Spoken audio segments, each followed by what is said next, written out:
grandes atribuciones que tiene para este tema de la restauración, y no nada más de manglares, manejan programas muy amplios de muchas especies y ecosistemas, y pues bueno, también dentro de todo este esquema de programas de CONAFOR está la parte de manglares.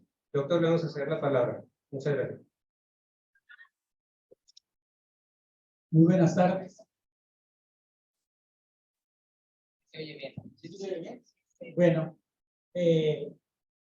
estar en la parte, vamos a decir, final del Congreso, o casi en el segundo día, tiene sus ventajas y desventajas. Yo decía, la hora, 3, 4 de la tarde, es una hora muy pesada porque normalmente después de comer la gente asiste poco porque tuvo algún embotellamiento, ¿sí? O bien, por el tráfico me refiero, ¿sí? O bien porque venimos después de la comida un poco pesados, pero eso es una desventaja, pero para mí es ventaja porque los voy a agarrar dormidos, ¿sí? Y entonces, cuando despierten, entonces va a decir, bueno, pues algo pasó, ¿sí? Pero ya son las 5 de la tarde. Muy bien. El tema que me toca a mí hablarles es restauración del ecosistema de manglar a través del programa de compensación ambiental. Podría decirles un poco de quién soy, podría decirles bastante o tal vez muy poco. Mi primer contacto en manglares es desde niño, puesto que yo soy guerrerense de nacimiento y curiosamente nací en un área de manglares. De ahí que mi primer contacto fue precisamente yendo al manglar a traer leña con mi padre. Y les puedo narrar como novela en donde ustedes se pueden imaginar algo así como 4 de la mañana, empezar a uncir la carreta, ¿sí? Y prepararla para irse a una laguna que se llama la Laguna de Mitla, de San Jerónimo, a dicha laguna, levantándose a las 4 de la mañana para estar allá cuando el sol está saliendo. Es decir, ese trayecto en carreta nos llevaba aproximadamente tres horas, ¿sí? Y pues normalmente cuando entra uno a la vega del río, aun cuando es clima tropical, siempre se siente un poco el sereno, y donde no había con qué arroparse más que con un costal, ¿sí? Y atrás una yegua o un caballo con el cual mi padre me enseñó a jalar los troncos pesados de diferentes especies, principalmente que tuvieran corazón, porque eso lo hacía leña y era lo que tiene más, muy preciado por el valor calorífico de dicha madera. Muy bien, vamos a la siguiente. Entonces, para no perderse mucho, quisiera hablar un poco de lo que es el fundamento legal, posteriormente hablar de los objetivos del programa de compensación ambiental, el proceso de restauración de un manglar, los procedimientos generales, un poquito de los costos, las superficies y recursos apoyados por la Comisión Nacional Forestal de 2013 a 2022 y algunas experiencias de restauración, algunas de todas ya se han exhibido aquí. Yo solamente voy a complementar un poco. Digo que la ventaja de ser de los del final es que mucho de lo que yo quería decir ya lo han dicho, ¿sí? Y entonces eso tiene dos ventajas. Uno, que facilita la comprensión, y otro, bueno, si no se lo aprendieron, es una repetición. Muy bien. Entonces, pero antes de continuar, quiero, porque si no me van a decir que no vine aquí a Ciudad Obregón, expresar un saludo de dos personas que son sonorenses por adopción, ¿sí? Y me refiero al licenciado Luis Meneses Murillo, director general de la Comisión Nacional Forestal, y al ingeniero Ernesto Ladrón de Guevara, ¿sí? Que son sonorenses de adopción, porque buena parte de su actividad profesional la han desarrollado aquí en el estado de Sonora, que les envía un cordial saludo. Muy bien, entonces, la primera, por favor. ¿Cuál es el fundamento legal? El fundamento legal es la Ley General del Desarrollo Forestal Sustentable, y me refiero ahí al artículo 98.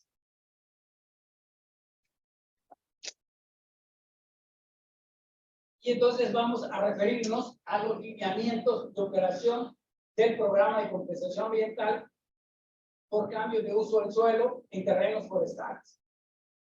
Esos lineamientos fueron publicados en el Diario Oficial de la Federación el pasado 12 de junio del 2022.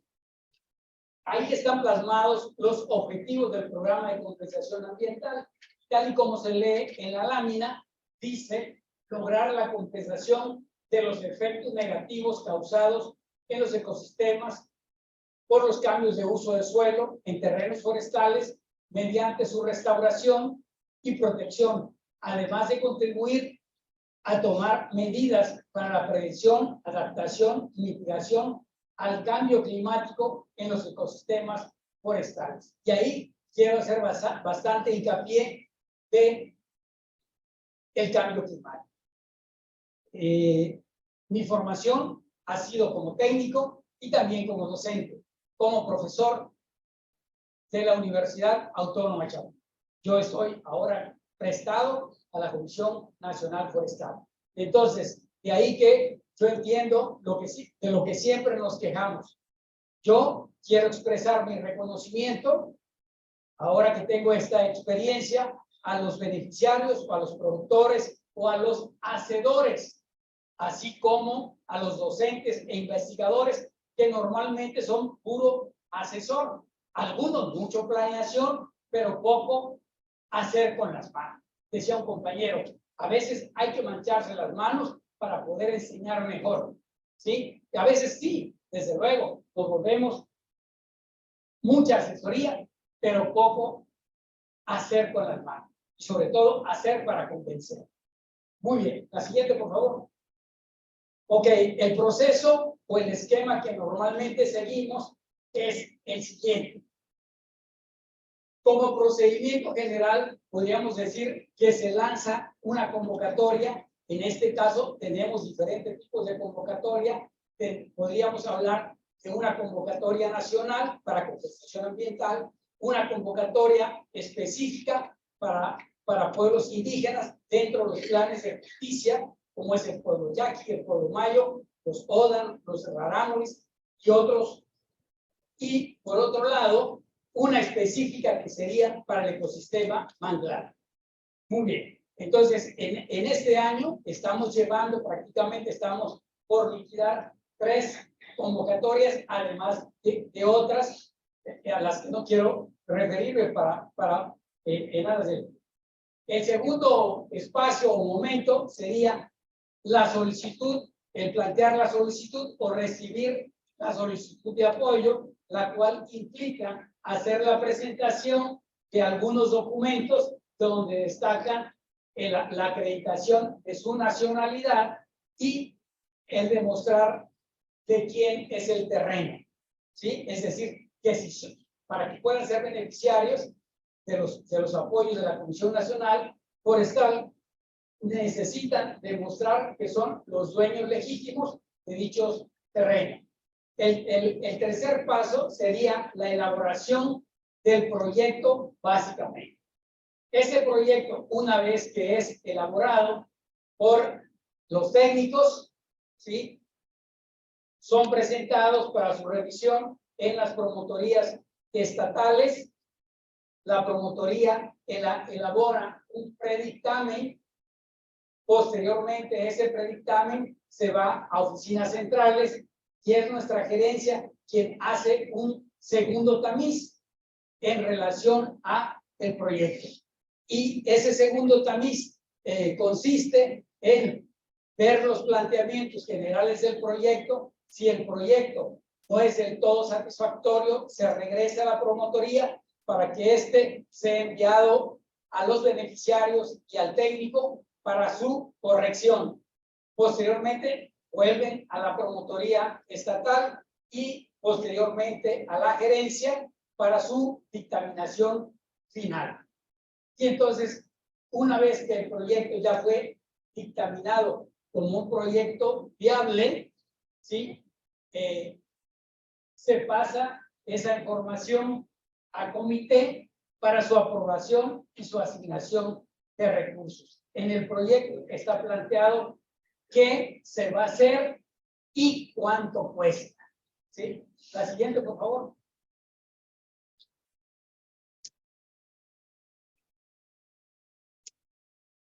Entonces, podríamos hablar, en este caso, de la fase 1 y se refiere ahí a la elaboración del proyecto de restauración.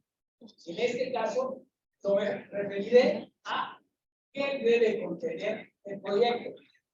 Entonces, el proyecto debe contener las características medioambientales del sitio que nos permitan identificar las causas de la degradación del manglar, las modificaciones de los flujos hídricos, el comportamiento de las mareas, la escorrentía, el hidroperiodo, así como también los cambios en las propiedades físico-químicas del agua, el incremento de los niveles de la salinidad o los niveles de sales, la alteración que se presente en relación a la temperatura, a las condiciones del pH del suelo, o los niveles de acidez o de alcalinidad, según sea el caso, y disminución del oxígeno disuelto en el agua, así como los cambios del nivel topográfico del suelo para ver cómo anda la subsidencia, causando con ello que los propágulos no se puedan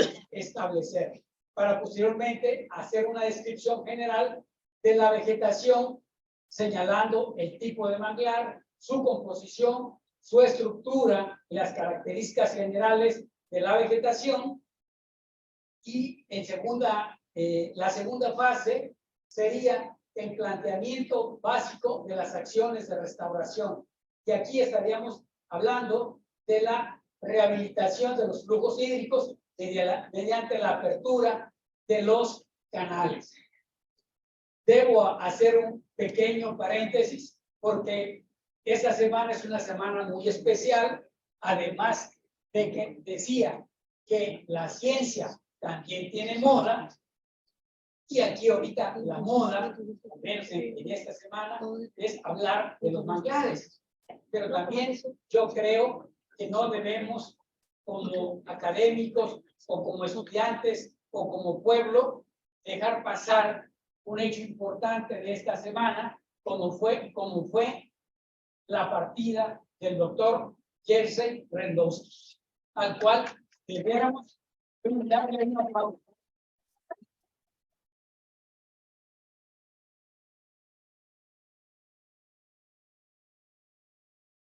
Gracias. Al doctor Rendowski tuve la oportunidad de, siendo alumno de Chapingo, conocerlo porque mi profesor de botánica era novio, ahora son esposos, de Socorro, que era ayudante del doctor Rendowski en ciencias biológicas, ¿sí? Y nosotros, chapingueros viejos, ¿sí? Decíamos, deben de saber que Chapingo fue una escuela militarizada en donde algo importante, la creación más divina que hizo ese Dios cósmico es la mujer. Ahora se ha hablado mucho de que la mujer está presente, más en estos tiempos que se habla mucho del género. Por eso decimos que la mujer es la creación más grande de Dios, el Dios que ustedes quieran, ¿sí? Porque debemos recordar que todos los dioses hacen milagros, ¿sí? Porque si vamos con Buda, hacen milagros. Si estamos dentro del budismo, el sintoísmo, también se dice que el emperador es un semidios que puede conectarse con Buda y puede tener comunicación. Bueno, dicho este breviario cultural, entonces podríamos decir que las acciones de restauración es la rehabilitación de los flujos hídricos mediante la apertura de los canales, la modificación de la topografía, para eso se requiere hablar de la construcción de los núcleos de elevación o centros de dispersión, de los cuales ya se ha estado hablando aquí reiteradamente, la colecta de germoplasma y la producción de planta de diferentes especies, para posteriormente pasar a la colocación, que sería la reforestación. ¿Con qué voy a usar? Y luego, ¿cuánto cuesta? Y ahí tenemos problemas, porque a veces es más fácil prevenir que restaurar. ¿Por qué? Porque los precios son elevados.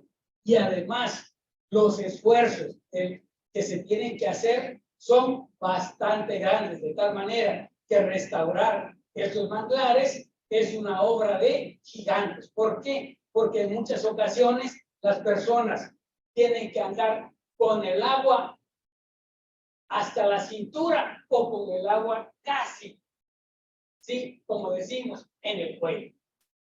La siguiente.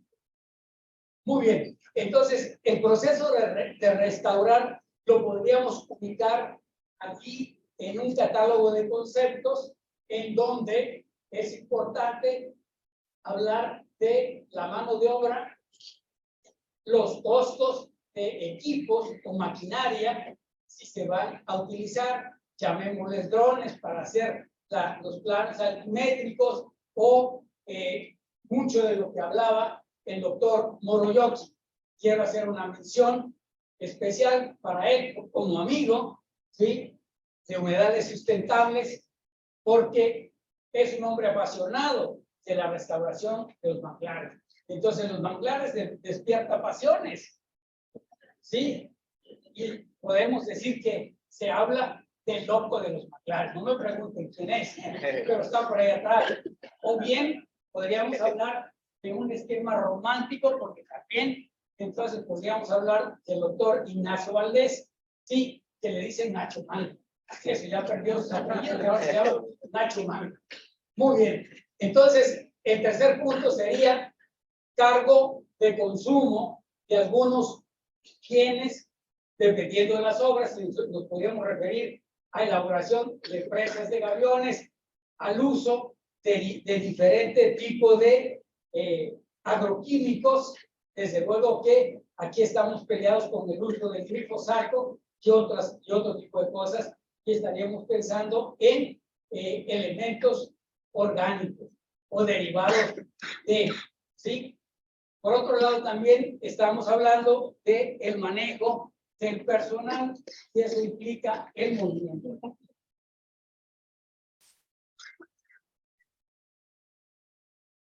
Para posteriormente, entonces, hablar del costo unitario de la obra o el costo por hectárea. Alguien preguntaba en la sala, hace un momento, de cuánto costaba hacer un islote. La siguiente, por favor. Yo eliminé una gráfica a propósito porque era muy así como causa escozor, ¿sí? Yo dije, si de por sí he localizado a varios francotiradores, ¿sí? Dije, con esa me van a acabar. Con esa despierta, ¿sí? O como decía el maestro Pimentel, dice, si se duerma, por favor no rompen al despertar ya. Muy bien. Entonces, en cuanto a costos, podríamos señalar de manera general que los costos de referencia en pesos por hectárea para las diferentes zonas ecológicas, estamos hablando de clima templado, tropical, árido y humedales, en este caso manglar. El costo que la CONAFOR apoya por hectárea son 76,880. Tal vez este costo pareciera elevado, pero ya cuando vamos a las obras decimos que está muy sacrificado. Y eso es verdad. Pero eso de que está o no sacrificado tiene algunas implicaciones, sobre todo cuando los que destruyen y que se les tiene que pedir que reparen el daño, ponen el grito en el cielo cuando les dicen, pues 1 hectárea de manglar te cuesta tanto. Y ejemplos de destrucción de los desarrolladores los tenemos en diferentes partes del país. Ya hablaron de Tajamar, yo les podría hablar allá del área de Potosí, en Zihuatanejo, cerca de mi tierra, ahí en Ixtapa, Zihuatanejo, en donde decían que estaban construyendo los hoteles y los cocodrilos se salían, ¿sí? Y entonces había demasiados. Nunca se imaginaron que había tanta fauna en el sitio particular. Así es.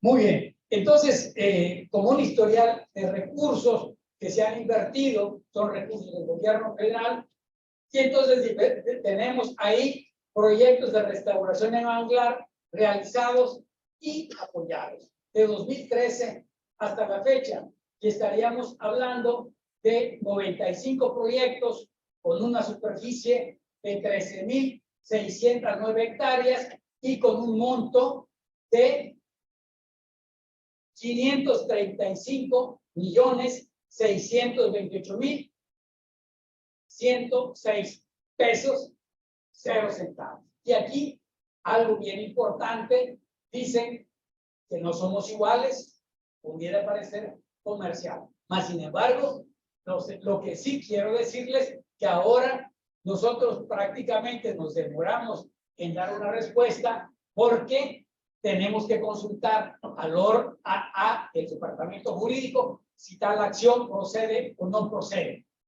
¿Sí? ¿Por qué? Porque el órgano interno de control nos está supervisando prácticamente todo.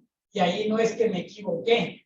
Si se equivocó, hay un tramo de responsabilidad que a ti te toca. Yo nada más le digo, ya tengo una ventaja, que ya tengo algunos añitos de andar aquí en la brega, y entonces lo que me queda para el caso de la estrella que hablaba, pues a lo mejor no me falta mucho, y entonces por piedad, a lo mejor no me dan lo que me corresponde. La siguiente, por favor. Ok, entonces decía que yo iba a repetir algunas experiencias de las cuales han hecho algunos de ustedes, los he escuchado, que son áreas donde ustedes han trabajado. Bien, experiencias de restauración en el ecosistema manglar. La siguiente. Entonces, aquí tenemos una experiencia entre las que ha apoyado UNAFOR, no están todas, hice alguna selección de algunas, y entonces nos referimos al ejido Costa de San Juan, en el sistema lagunar de el famoso Puerto de Alvarado, en el estado de Veracruz, que tuvo una asignación en el 2017-2018 con una superficie de 252 hectáreas y una inversión aproximada de casi 10 millones. Para ser específico, 9.7 millones de pesos.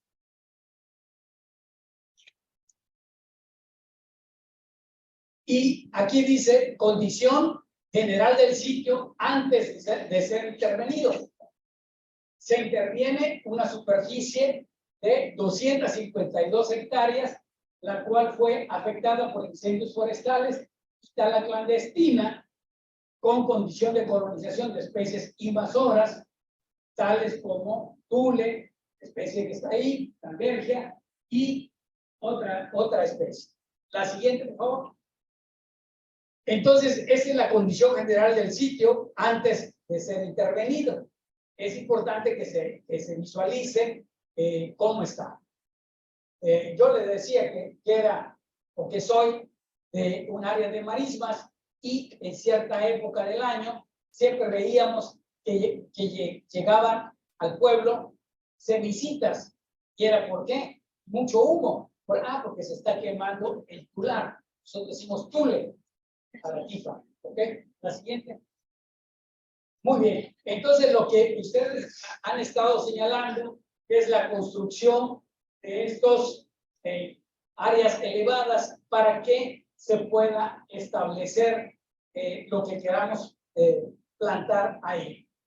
Entonces, hay diferentes maneras, ¿sí? Podríamos ver que no es una condición única el hacer estas áreas elevadas. Por ejemplo, en Quintana Roo se hace una especie de huacales y entonces esos como que se arrastran y se colocan en las áreas en donde se puede tener cierto anclaje, ¿sí? Entonces el objetivo siempre es que estén ahí, sobre todo pues donde hay condiciones para que en lugar de esas áreas elevadas se pongan esos huacales donde hay planta para crecer. Ahí. Entonces aquí apertura y brechas de construcción para las partes esas elevadas. La siguiente. Esta es una vista panorámica de la reforestación en 2021. A alguien le podría parecer poco trabajo, más sin embargo, es el trabajo de los beneficiarios de recursos del gobierno federal.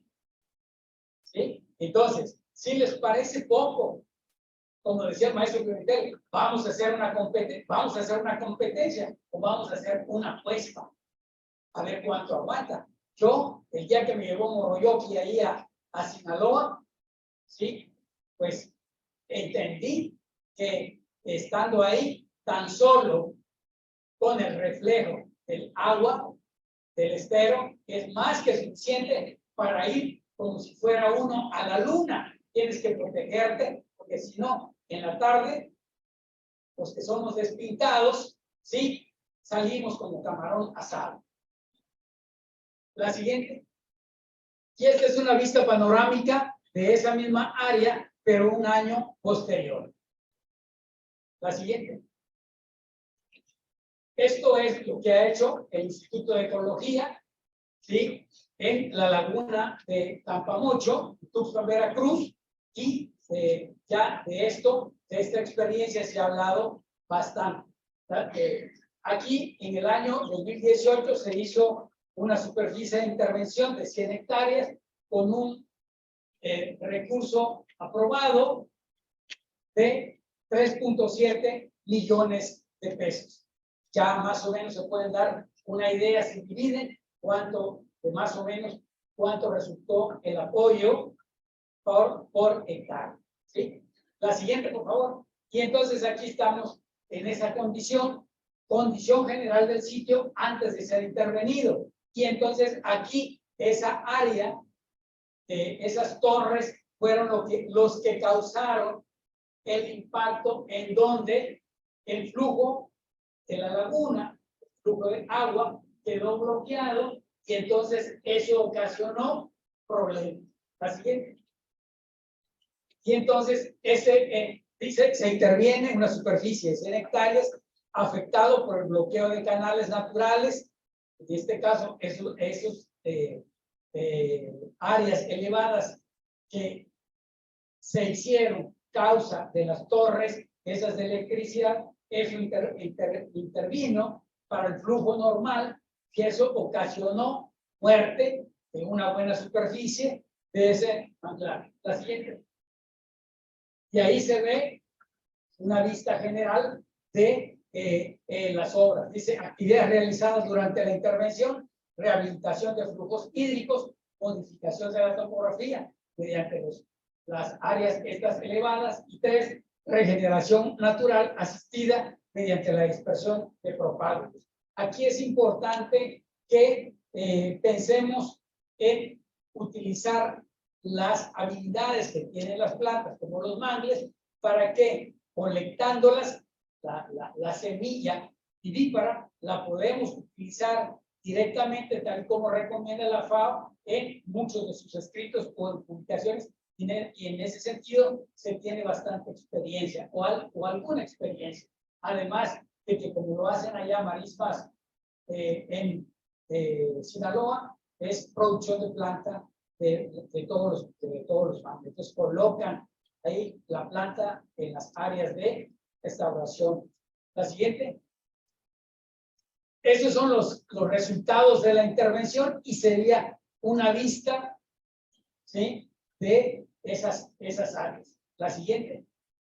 ¿Sí? Resultados de la intervención, y ahí se observa cuál fue el resultado. Lo que es importante, tal y como lo señalaban varios expositores, es importante esa construcción de canales para eliminar los daños potenciales que causa la concentración de sales o la hipersalinidad, la modificación de ese pH que es muy importante para que puedan prosperar las plantas.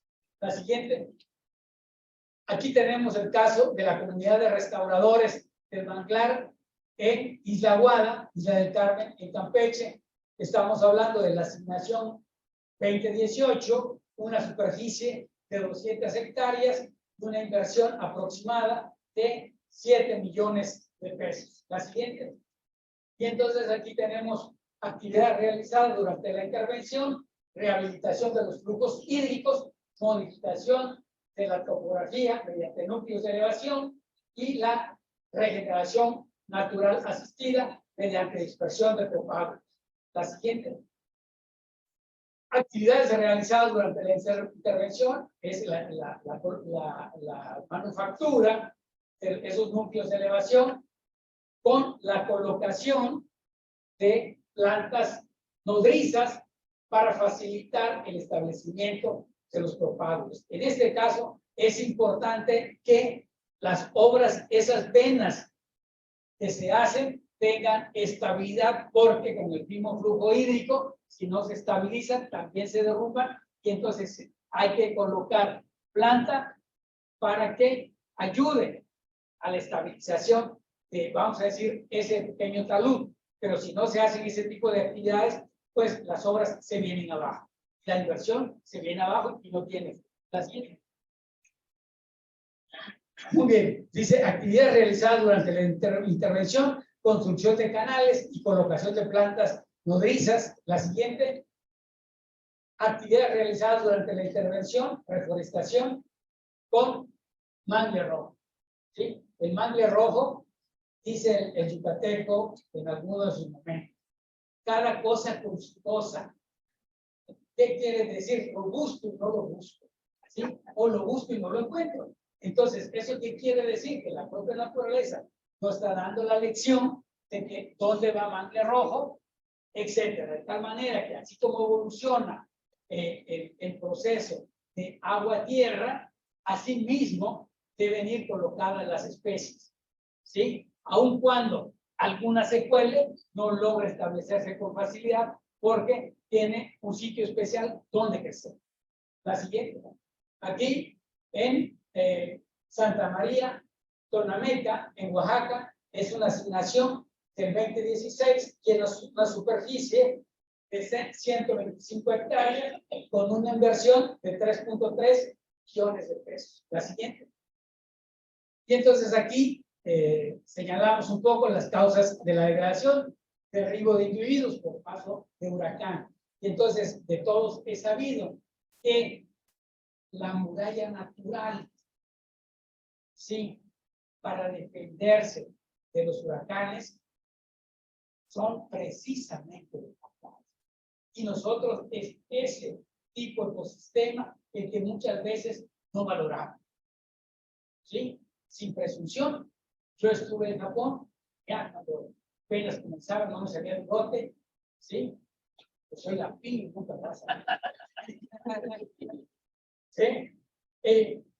Fui a Japón y veía de que los japoneses hacen 20,000 obras precisamente para defenderse de los tifones, de los huracanes. Entonces, el manglar es un gran escudo para las ciudades y ellos hacen 20,000 cosas y ensayan 20,000 maneras de proteger sus ciudades de los embates del mar. Y entonces ustedes saben, por ser una isla hongo, ¿sí?, de los problemas que se han tenido en Japón cuando hay huracanes o tifones. La siguiente.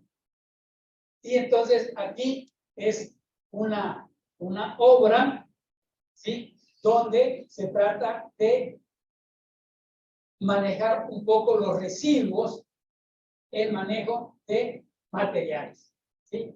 Y aquí podemos ver, al menos allá donde me llevaron en alguna ocasión allá en la costa, por los manglares de Sinaloa, allá por Escuinapa, pudimos ver la cantidad tan grande de materiales en una área, producto de un huracán, donde llegó, Vilma decía Oroyoki, lo que hizo. ¿Sí? Y pues en muchas áreas podríamos tener condiciones similares, que todo eso hay que modificar el ambiente, cambiarlo de manera positiva, porque es una urgencia. ¿Sí? Y entonces ahí es hacer obra, y decíamos, en el caso de Sinaloa, ellos producen planta, y esa planta hay que llevarla a los sitios donde va a ser colocada. ¿Sí? Y entonces, cuesta poco de esfuerzo, y ahí pueden ver cuando decíamos que el agua a la cintura o casi hasta el pecho. ¿Sí? Entonces, no es fácil, porque además de que las pequeñas canoas no aguantan tanto de planta, y entonces hay que llevar de poco, y ese llevar de poco encarece las obras, y entonces aquí ningún dinero alcanza. Y además de que, partiendo de la propia definición del dinero, ¿qué es el dinero? El dinero es un bien escaso, ¿sí? Que no sirve para nada. Muy bien. La siguiente. Yo sé que hay varios francotiradores, ¿sí? Y seguramente van a tener muchas preguntas. Ahora sí, en lugar de aplausos, vengan las preguntas.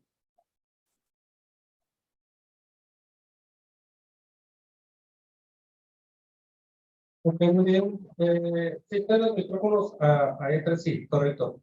Muy bien, tenemos tiempo para hacer algunas preguntas al doctor Valdemar. Sí, levantando la mano, y les pueden pasar el micrófono, las jóvenes que nos están apoyando. No se guarde las ganas de preguntar. No, usted mero.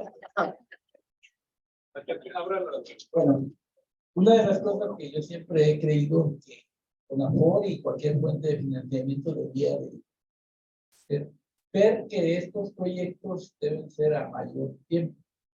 La mayoría de las veces son 3 años. De hecho, a mí me financió uno la CONAFOR. Desgraciadamente vinieron los tiempos que hubo los recortes de Peña Nieto y todo, y, más de la mitad del área que se entregó se perdió. Y bueno, y yo pienso que después de todo este montón de experiencias, muchas son fallidas, muchas se quedaron a la mitad. ¿Por qué no aprendemos a que los tiempos sean más largos? Acabamos hace días de leer un artículo que nos sirvió para el sudeste asiático. Así como usted presentó unos, salieron algo así como 92 proyectos, muchos, de mucho dinero en Bangladesh, en la India, en Malasia, en México. Y por ahí, al final de cuentas, dicen que el 82% de los proyectos eran un fracaso. De los que quedaron, alrededor como de un 12%, digamos que son medianos. Total, y de los que fueron un éxito, prácticamente quedaron 4%. La pregunta es esa: ¿por qué no pensar a que los proyectos sean mínimo, en el peor de los casos 5 años, en el mejor de los casos 10 años? Muy bien. Hemos cambiado un poco, no mucho, pero sí, los proyectos ahora son a 5, 6 años. Entonces, podríamos hacerlo más amplio, pero ahorita decimos que muchos proyectos ya tienen un poco de respiro. El otro problema es de que si ya salvamos el problema de los asesores que pedimos, yo soy universitario, que seamos más hacedores. ¿Sí? Asesores hay muchos, sobre todo cuando hay proyectos de carácter internacional que traen, entre comillas, mucha derrama económica y que nosotros queremos que esa derrama económica vaya directo a los dueños y poseedores de los terrenos y no el embudo se vaya haciendo cada vez más pequeño y los recursos se vayan quedando en el trayecto. ¿Sí? Entonces, ese problema se ha superado en parte. Ya son 5 o 6 años la amplitud de los proyectos. Y luego estamos pidiendo o estamos visualizando que haya continuidad. ¿Cómo puede haber continuidad? Con pago de servicios ambientales. Una vez restaurada el área, podría entrar a pago por servicios ambientales. Miren, de nuevo, no es presunción, pero en España se paga. Aquí en México no pagamos.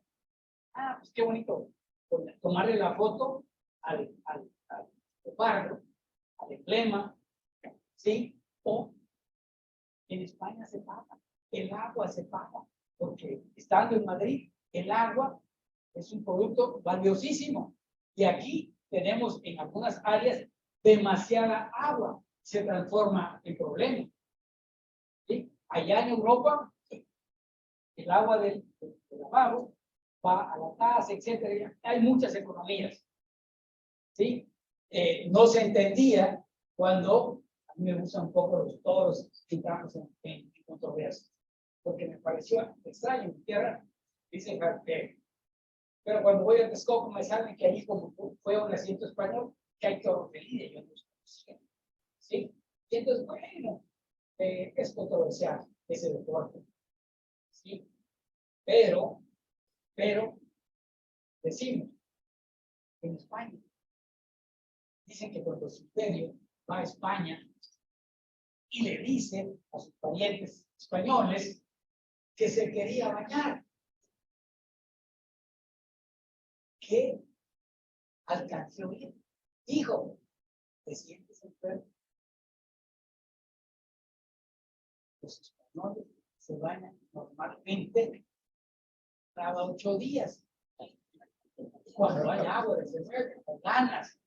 Es más fácil, como los franceses, pues pongo un poco de perfume. Y eso, ¿sí? Yo soy muy aventado. Estando ahí en España, me subo a un jeep donde iban puros forestales españoles. Sí.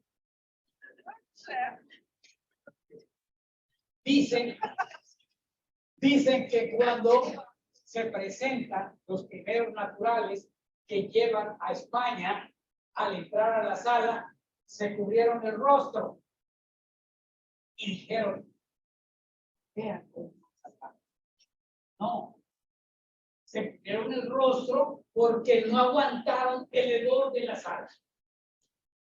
¿Sí? Y eso es parte de la historia. Y entonces, somos pueblos que en la Gran Tenochtitlán se dice que los aztecas se bañaban mínimamente cuando iban a la parcela y mínimamente cuando regresaban, pues todos no tenían canoa, ¿sí? Que había que echarse la mano, ¿sí? Pero eso trato de señalar un poco las diferencias de los pueblos y nuestras costumbres, sobre todo. ¿Sabes, compañero, Además, ¿no?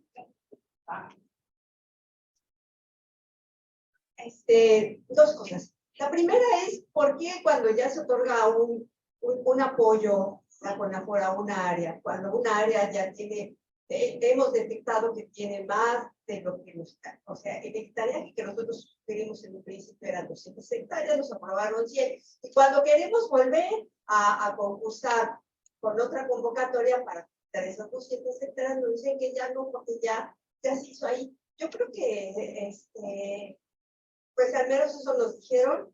Sí y no. Y entonces, pues sí me llamó mucho la atención porque entonces, como dice el doctor Cristian, las cosas se van quedando como a la mitad y el ecosistema se sigue degradando. Y usted dijo, cuesta más restaurar que conservar. Gracias. Que sí y no. Todo el mundo entiende lo que son las cuencas hidrográficas, ¿sí? Y me refiero a mi maestro de hidrología, el maestro Pimentel, y él, en una de sus láminas, pone una marranita y están las crías, todas quieren mamar. ¿Sí me entienden, verdad? Es como una cuenca, ¿sí? Todos requerimos recursos. Y entonces, hay quien dice, a mí no me ha tocado. Y entonces, cuando es así, siempre nos falta el charlatito, que es el más flaquito, que tiene problemas para mamar, ¿sí? Y entonces, hacemos a un lado al que ya mamó, para que el otro que no ha mamado le toque a él. ¿Sí? Sí, hay un poco de razón en cuanto a la no continuidad, pero son tantos los hijos que requiere que a veces es necesario. ¿Sí? Y entonces, sí, hay algunos, lo voy a decir, yo soy académico. Mire, los malos no son tan malos y hay buenos que no son tan buenos. Hay verdes que no son verdes y que tienen por ahí sus pecadillos. Y entonces, la situación que tenemos es bastante compleja. Ningún dinero es suficiente. Debiéramos tener mayor presupuesto. Sin embargo, muchas veces, aunque se pida, nos hace falta a veces interlocutores para decir, ¿sabe qué? Este sector debe ser prioritario y requiere mayor cantidad de recursos. Y así hay muchas áreas en el país donde los problemas son apremiantes y requieren entendimiento. Ahí me decía Zamoroyoki, el área esta de allá de Sinaloa con Nayarit, ¿cómo se llama? No, pero la parte esta de conflicto entre el Valle de la Urraca, ¿sí? En donde tenemos una obra que se hizo, favoreció a unos, pero perjudica a otros. Y la misma situación la tenemos con las granjas de cultivo de camarón. ¿Sí? Entonces, trae un beneficio económico, trae un perjuicio, un daño colateral. Si vamos allá a la encrucijada, pues también Huixla, que llevan allá a los marinos. Precisamente para entrar a esa área de Huixla a los marismas, es donde va, pues como era visitante, era el único que podía ir en lancha, porque pues, los otros iban arrastrando la lancha, porque es un área muy baja, y lo que iba usando era agua de drenaje. Todo ese drenaje, por falta de tener una planta tratadora de aguas, va a parar a los marismas. Y entonces, ¿qué tenemos? Contaminación. Los problemas son vastos y complejos, que no se resuelven. Lo más fácil diría, allí en Huixla se requiere una planta tratadora de aguas. ¿Cuánto cuesta? Y a veces no hay el recurso, no hay la infraestructura para hacerlo. Ideas nos sobran. Lo que nos hace falta es con queso las tortillas. Muchas gracias, doctor. Tenemos una última pregunta que le vamos a canalizar para efectos de tiempo. Tenemos todavía el conversatorio. Acá levantaron la mano. Sí, adelante. No, pues nada más complementar un poco lo que decía el ingeniero. Creo que es importante para lo que viene, para el siguiente ejercicio. Parte de lo que ha impulsado el gobierno federal siempre ha sido inerte, perdón, de alguna manera implícita en todos los proyectos es la corresponsabilidad. Lo dice muy bien el ingeniero, ya no hay recursos que alcance para muchos de los aspectos, y algo que sí debe permear para las comunidades es esa parte de la corresponsabilidad. En el caso de los manglares es más obvio, porque directamente casi todas las comunidades dependen del bienestar de ese manglar para las actividades productivas, ¿no? Entonces, como parte de todos estos proyectos va implícito que también la comunidad se corresponsabilice, independientemente de el recurso que haya o no lo haya, para seguir conservando los manglares, para seguir conservando sus humedales, porque de ahí depende la actividad primaria, que en general es la pesca o la producción, ¿no? Gracias. Totalmente de acuerdo.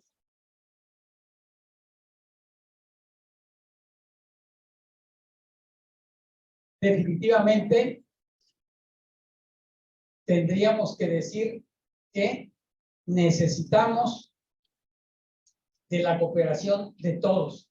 Y cuando digo de todos, son todos los sectores económicos que participan en la actividad. ¿Sí? Porque decíamos que queremos conservar el ocelote, o el puma, o el jaguar, como ustedes le quieran llamar, porque es emblema nacional. ¿Sí? Pero no es lo mismo el campesino cuando llega el jaguar y se come una de sus cabras. Y entonces decía, si usted me paga la cabra que se comió el jaguar, yo se lo sigo dando. ¿Sí? Y es cierto, el hombre de la ciudad quiere ir a tomarle una foto al puma o al jaguar, o quiere ir a un área natural, ver que todo esté en orden. Mas, sin embargo, todo tiene un costo, y esos costos muchas veces no estamos dispuestos a pagarlos. Y entonces, el turismo ecológico, en general, podríamos decir que es más caro que el turismo convencional. Hay muchas cosas para conservar. Son varios los factores que hay que cuidar. Todo representa un recurso que invertir. Los recursos que administra el Estado son nuestros impuestos. Y entonces, esos impuestos, que son recursos escasos, tendríamos que cuidarlos. ¿Cómo hacemos que el tercio de leña pese menos? Si entre todos lo cargamos. Porque si lo carga nada más el Estado, no hay dinero. La problemática es bastante compleja. ¿Sí? No quiero entrar a la parte álgida, pero decimos, el proyecto ya se autorizó, tiene recursos, tiene viabilidad, pero hay problemas en el seno de la comunidad. ¿Dónde está mi compañero de Punta Chueca? Por ejemplo, en Punta Chueca hay un proyecto y es viable, pero hay problemas internos de los grupos en la comunidad que no hacen, que permiten, que dicen, no se puede. No se puede, es no se metan en problemas. La compañera decía, yo cuando voy a una comunidad pido que la autoridad me reciba. ¿Por qué? Por las cuestiones de seguridad. Y eso en todo México sobra, aun cuando no es privativo de nuestro país. También en otros países existen problemas más pequeños, más grandes, pero es la problemática que tiene que enfrentarse el sector conservación de nuestra biodiversidad. Entonces, es una bendición que tengamos tanto, pero nos hace falta mucho dinero para conservar todo eso que tenemos, que es patrimonio de nuestros hijos y de la humanidad. Gracias. Muchas gracias, doctor. Sabemos que es un tema que da para mucho más preguntas y más respuestas seguramente. Por parte del Comité Mexicano de Manglares y el Instituto Tecnológico de Sonora, otorga la presente constancia y agradecimiento al doctor Valdemar Arteaga Martínez por haber impartido la conferencia magistral Restauración del Manglar a través del programa de compensación ambiental. Muchas gracias, doctor. Les pedimos, por favor, no se levanten. Ya vamos a pasar a la última actividad, que va a ser el conversatorio. Ahorita, mientras nos acomodamos nomás aquí la parte del escenario, vamos a continuar. ¿De acuerdo? Aquí seguimos.